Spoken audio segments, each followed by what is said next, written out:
Hey everyone, what's up? So I just remember that a few months ago when I was in Russia and then in Israel, I gave a little metaphor and afterwards people really enjoyed it and I want to share it with you. So it's hard to find stuff that we agree on in Capoeira and everybody has a million opinions. Thank God, that's what makes it so exciting and so beautiful. But if there's something that I think most people would agree on, is that one of the main metaphors or main motifs of capoeira is this idea of freedom or liberation, right? We have it in the history story of the slaves. We have it throughout all the songs and ladainhas and the general atmosphere of capoeira. We see liberation and freedom expanding in different ways and in different directions. One of the deeper books that were written about capoeira, it's a rare book, but you can find it. It's called Ring of Liberation. And it's an interesting book because it wasn't written by a capoeirista, it was written by an anthropologist. Okay. I remember reading this book when I was 17. I was doing a sociology work for my high school, and I somehow managed to get it back then pre-Amazon. Yeah. Somebody remember when it used to take 6 months to wait for a book to be shipped? Anyways, Ring of Liberation, and it gives sort of like a anthropology view on capoeira and how it's used in different ways to liberate ourselves. So I want to give a different take on it. And when you look at a roda and do this experiment, I always do it. Go to a Hoda, your next Hoda, and just watch people's expressions, people's faces. Try to watch their body language, see where they're holding tension. Slowly, you're going to start to understand and feel their energy. So, you're going to see no drawing today. Okay, no drawing. um, you're going to see that the people that are away from the bateria, far from the bateria, in front of the bateria, on the other side of the roda, they're usually going to be the happiest and the most relaxed for some many reasons. First of all, some of them just finished to play, so they're like, they're getting their capu orgasm right now. Yeah, they're enjoying everything that just happened in the game. Some of them are not even capoeiristas because that would be the safe place to stand if you're a spectator. So that's like sort of the safe place. If you follow your face across, you're going to see that the two people on the two sides of the bateria that are just about to play, many times you're going to see that their whole physiology is changed, right? You're gonna see that you're gonna see that they're more concentrated, focused, dilated pupils, more tension in the body because they are preparing to go into the roda, going into the campo de mandinga, right?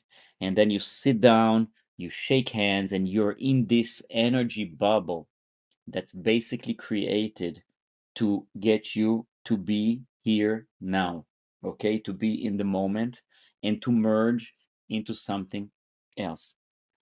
So, how do we use this stressful, because it is a stressful situation, okay?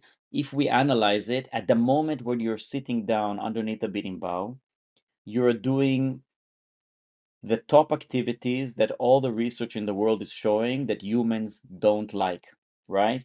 You're going to perform in front of a crowd, you're going to expose yourself, you're going to open up yourself to risk or to injury or to humiliation, okay? You are about to deal with something that the average human being prefers not to deal with. And now the whole game of capoeira is how you deal with it, right?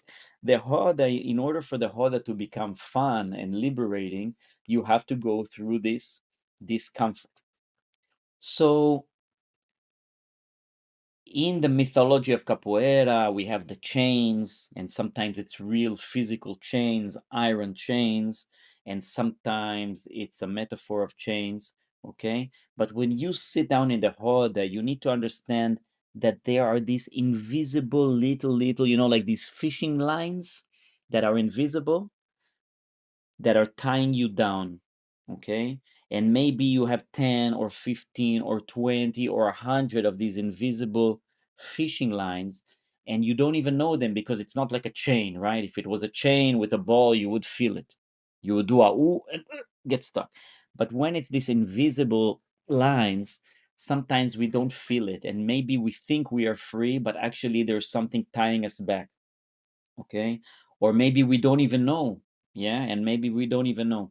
So I want to give you a little bit of an example so you can start playing around and see how you can slowly maybe disconnect these invisible lines so that you can enjoy capoeira in a more free way, and you can really go and discover yourself, because many people are playing capoeira not really expressing themselves and liberating themselves, but actually doing the opposite.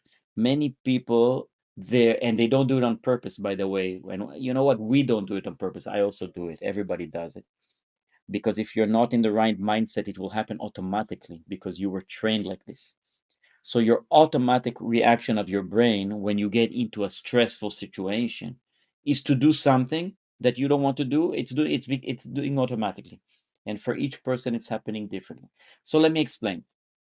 Some of you might be from the time where you had these televisions. Remember the big old televisions that you had to get off the couch, walk all the way across the living room to the television and turn these physically these buttons, and it would change the channels. You remember those?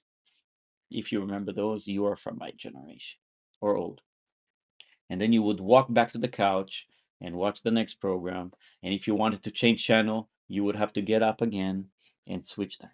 So we also have this kind, I want you to imagine this kind of button here where you can flip the stations on the television, and this television is your levels, our planes of consciousness, okay? Channel number one, when you turn on the television, it's on channel number one. It's uh, the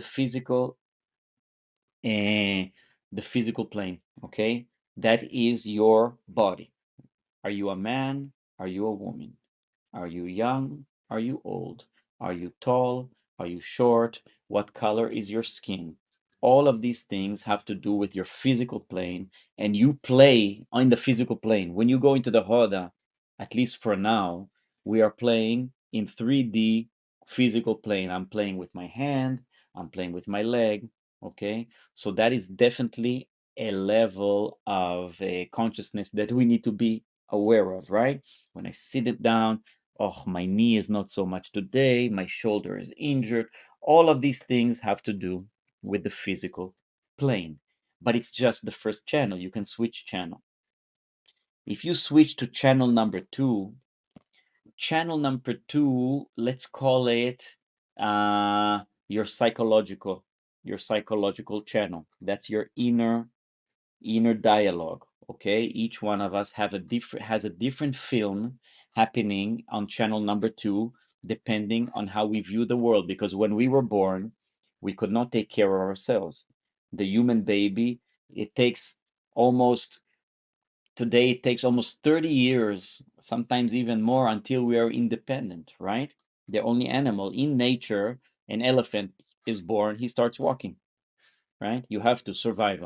But we are a little bit more complex. So we have channel number two, which is the psychological aspects of our personality that have to do with our growing up, because our parents, in order to help us survive, they had to teach us quickly how to be someone, right? Because they also thought they were someone. So we were taught by someone how to be someone. And we have on channel two a lot of psychological things happening. Channel 2 and channel 3 are very, very close. Some people talk to them as the same channel, okay? So channel 3 is the social channel, because the social psychological is almost cannot be separated, because it's our how we come into this world as a part of society that creates our psychology, right? So Ramdas, he says it very funny. He says, okay, so after we learn how to be somebody, now we were sent to the next stage of our learning, which how to be somebody special, right? How to be a doctor or a lawyer or a garbage cleaner or a mother or a teacher. So these are the psychological and the social roles we play. Okay. So for example, I'm a teacher, I'm advanced. Oh no, I'm beginner. Yeah. What are they going to say about me? Are they going to laugh about me? Is it okay to do like this? Is it not okay? All of that stuff happens on channel 2 and on channel 3. Every channel has a few of these invisible lines that are holding you down, okay, that are tying you. So when you sit underneath the birimbau, in that moment that you look into the eyes of your partner and shake the hands, you have a chance to make a decision how many of these lines you're going to keep anchored, and or you're going to release them and you're going to be free. Okay, so with how many of these things are you going into the hoda? For example, "Ah, I'm so short, everybody in this hoda is so big, right? Man, I'm 44, my knee is hurting already, and I don't know this chanting here, what's happening here, this energy, and wait a second, but I'm advanced, I need to prove myself, and oh, there's this guy from another group, and what is his belt, and what are they going to think about me, but I'm a woman, and I want to express myself, but I have to play like a man because it's a man's world." So all of this dialogue is happening in the background, and it's taking away from the energy that you could be in the moment creating something with your partner. Okay, these channels, they continue. For example, channel number 4, some people call it the astral plane. The astral plane is the mythology, is your star sign, when you were born. All of these things have some kind of effect, right? That's why we have astrology. Ah, you're a Cancer? Ah, I know what that means. Ah, Leo, of course. Yeah, the bull, Taurus, right? All of these things, they have an effect also on all the other stations.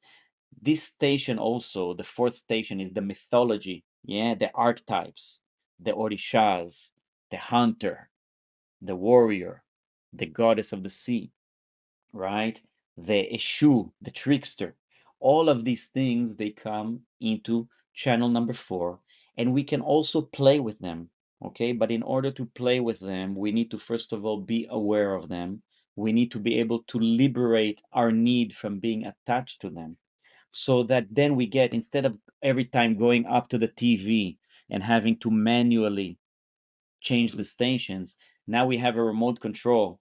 Yeah, or even we do it very quickly, and we can flip between the channels. I can be Oshosi, and I can be myself, and I can be a teacher that is teaching, and I can be a beginner, and I can be everything at the same time.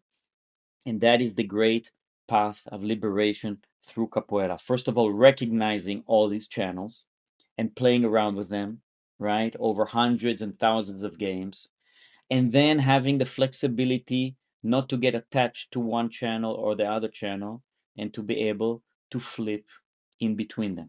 Okay, so that is a little bit of my tip for you guys. If you're looking to use the capoeira game as a tool for liberation, if you see the hoda as a ring of liberation, one way of starting to work on it is, when you are at this position right before you go into the game, take a deep breath, center yourself, connect to the music, look your partner in the eye, okay, and try to be here now.